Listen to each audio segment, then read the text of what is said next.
शायद अमर की जान बचाई जा सकती थी अगर डॉक्टर झूठ न बोलते तो। अगर डॉक्टर चाहते तो अमर बच सकता था, लेकिन डॉक्टरों की लापरवाही ने एक हंसती खेलती जोड़ी को अलग कर दिया। अब आप लोग सोचोगे कि मैं ऐसा क्यों कह रही हूँ, तो इस वीडियो को पूरा देखिएगा। स्वागत है आप सभी लोगों का इस वीडियो में। कुछ लोगों के कमेंट का मैं जवाब भी दूंगी। सबसे पहले मैं बताऊंगी डॉक्टर की लापरवाही क्या।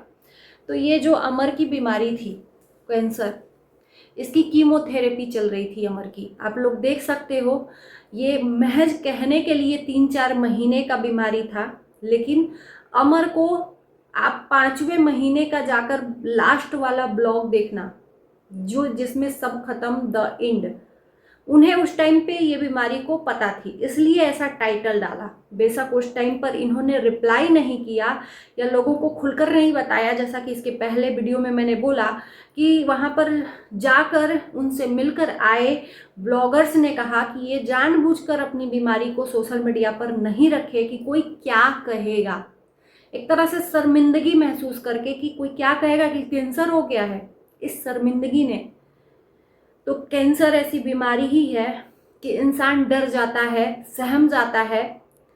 तो यहाँ तो बहुत अभी उम्र भी नहीं थी, अभी तो शुरुआत ही हुई थी उन दोनों की, इसलिए लोगों के वजह से इन लोगों ने शेयर नहीं किया कि उनके साथ क्या हुआ है। बट आप लोग जाकर देखना कि 5वें महीना जो लास्ट वीडियो था इनका, बर्थडे के पहले, बर्थडे तीसरे महीने में, 5वें महीने के बाद इन्होंने बर्थडे का वीडियो डाला तीसरे महीने में। उसके बाद इन्होंने कहा कि अब डेली डालेंगे, लेकिन इन्होंने कंटिन्यू नहीं किया। कंटिन्यू किया फेसबुक पे, 3 फरवरी तक इनका वीडियो आता रहा, लेकिन इन्होंने भनक तक नहीं दी कि इनके साथ हुआ क्या था। तो मैं कह रही थी कि जो लास्ट वीडियो सब खत्म, द एंड लिखा है, उसमें देखना अमर का जो सर का बाल है वो मुंडवाया हुआ है।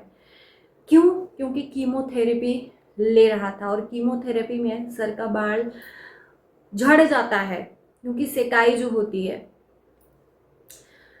इसके पहले से उसके साथ में वो सब घटनाएं घट रही थी। कीमोथेरेपी डॉक्टर दे रहा था, इनको बोल रहा था कि ठीक हो रहा है, सब कुछ ठीक हो रहा है, और ये डॉक्टर के ऊपर विश्वास करके इत्मीनान से रह रहे कि ठीक हो जाएगा, ठीक हो जाएगा। शायद डॉक्टर इनको खुलकर बताता, देखो जिसके अंदर बीमारी रहती है ना, उसको बताना चाहिए ताकि वो सजग रहे।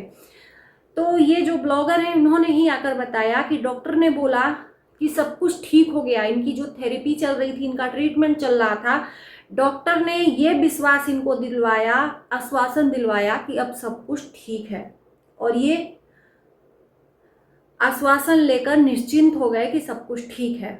शायद डॉक्टर की वहाँ लापरवाही थी, या डॉक्टर को पता नहीं था, या जानबूझकर इनको नहीं बताया, क्योंकि उसको पता था कि ये बीमारी कभी ठीक ही नहीं हो सकती। इसलिए उसने जहाँ तक मुमकिन प्रयास किया ठीक करने का, उसके बाद से इनको आश्वासन दिया कि अब सब कुछ ठीक है। लेकिन वो जानलेवा बीमारी कितना भी छोटी हो, वो जान लेकर ही रहती है, और वो जो इन्फेक्शन इनके अंदर था वो बढ़ता गया। इंजेक्शन इन्होंने जो लिया था, हाथ में जो घाव बना था इंजेक्शन का, सुई इन्होंने लगवाया था, और वो सुई का गुलठी बनकर घाव बन गया था, और वो घाव का ट्रीटमेंट करवाने पहुंचे और वो कैंसर का रूप ले लिया। और उसके बाद से कीमोथेरेपी देने लगा डॉक्टर। उसके बाद से इनको आश्वासन दिया कि सब कुछ ठीक है, लेकिन ठीक नहीं था। उस बीमारी ने और ज़्यादा तबाह कर दिया और उसकी जान ही ले ली। तो शायद डॉक्टर की यहाँ पर लापरवाही भी कहेंगे कि मरीज को इस तरह से आश्वासन नहीं देना चाहिए, या झूठ बोल रहा था, या ये लोग झूठ बोल रहे हैं। हम किसी पे एलिगेशन नहीं लगा सकते। डॉक्टर कभी नहीं चाहेगा कि उसका मरीज, उसके हाथों कोई भी नुकसान हो, है ना। तो डॉक्टर बस ये बताना चाहिए था कि ठीक नहीं हो, या जो भी है, वो सिचुएशन उनके साथ थी, वो सिचुएशन डॉक्टर के पास थी। शायद डॉक्टर ने झूठ बोला होगा, या जो भी है, ऐसे लोग बोल रहे हैं। एक चीज़ और, इंसान चला गया, उसकी शादी कैसे हुई, कैसे नहीं हुई, इस बारे में बात करना मुझे नहीं लगता कि सही है, लेकिन ऐसे लोग कर रहे हैं। मेरे वीडियो में, जो वीडियो मैंने बनाया है अमर के ऊपर, उसमें कमेंट में लोग ये पूछ रहे हैं कि दीदी ऐसा लोग कह रहे हैं कि जो आकांक्षा थी अपने ही बहन के बेटे से शादी की थी, जो इंसान इस दुनिया में नहीं है। अब वो बहन बेटा या जो भी हो, इसके बारे में मुझे लगता है कि बात करनी चाहिए, लेकिन आपके इत्मीनान और आपके विश्वास के लिए मैं ये बता दूं, क्योंकि आपका जो सवाल है ना, ये बहुत पहले आकांक्षा और अमर ने इस सवाल का जवाब दे दिया था। बहुत लोग इस बारे में वायरल कर रहे थे। कोई कह रहा था ये मामा मौसी हैं या अपने ही भतीजे के साथ, या जो भी ऐसी अफवाहें थी, इसमें अमर आकांक्षा ने रिप्लाई दे दिया था। और आपके सवालों का जवाब मैं देना चाहती हूँ कि जो इंसान नहीं है उसके बारे में आपको कोई गलत फहमी ना हो। आकांक्षा और अमर का कास्ट अदर था, दोनों का। तो इस चीज़ से आपको ये तो कंफर्म होगा कि दोनों मौसी, दोनों का रिलेशन एक नहीं था। बहन का लड़का अमर नहीं था, है ना।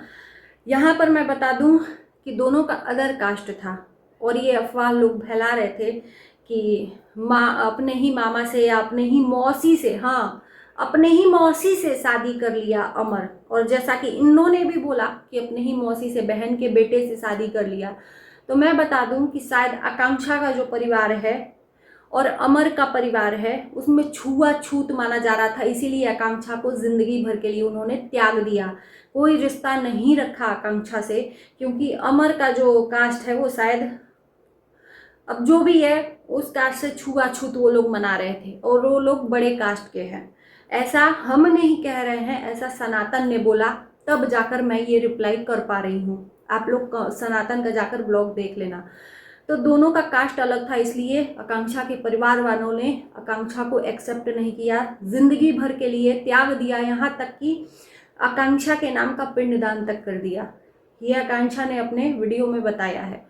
आई होप कि मैं आपके क्वेश्चन का जवाब दे पाई हूँ कि जो इंसान नहीं है उसके बारे में अब तो भ्रम मत पालिए कि वो इंसान नहीं है, और अब आप उसके लव मैरिज या उसकी शादी पे कोई भी सवाल उठाएं। अब वो है ही नहीं। मैं यही कहूँगी कि आकांक्षा अपने बच्चे के साथ हिम्मत रखे, उस बच्चे के लिए हिम्मत रखनी पड़ेगी, और रख भी रही है बहादुरी के साथ। मैं उसके लिए बहुत प्राउड फील कर रही हूँ कि एक औरत जिसका पति इस दुनिया में नहीं है, उसका खड़ा हो पाना बहुत मुश्किल है, लेकिन वो बच्चे के लिए खड़ा हो रही है, हिम्मत बांध रही है। क्यों? क्योंकि उसको पहले से ही हिम्मत हो चुकी है। आकांक्षा को पहले से ही, जिसके यहाँ कैंसर बीमारी होती है ना, उसके परिवार वाले पहले से ही अपने दिल को पत्थर कर लेते हैं, अपना स्ट्रॉन्ग पावर दिखाते हैं, क्योंकि उनको पहले से ही पता है कि ये नहीं बचेगा, जितने दिन हो रहा है, चल रहा है उतने दिन। इसलिए आकांक्षा को पहले से ही थोड़ा सा वो पावर आ चुका है बर्दाश्त करने का, क्योंकि उसको कहीं ना कहीं पता था, है ना। तो चलिए, और भी बहुत सारे लोग कमेंट कर रहे हैं। अगर उसकी शादी के बारे में आप लोग कमेंट कर रहे हो तो प्लीज़ आप लोग मत करो। और जो लोग अब जाकर सवाल उठा रहे हैं, शायद उस टाइम पर उठाते तो, और उठा भी रहे थे, ऐसा नहीं है, उस टाइम पर भी उठा रहे थे, लेकिन अब नहीं उठाना चाहिए, मेरा यही कहना है ना। बाकी चलिए इस वीडियो को करते हैं यहीं पर एंड। अच्छा कमेंट करिए कि आकांक्षा को हिम्मत मिले।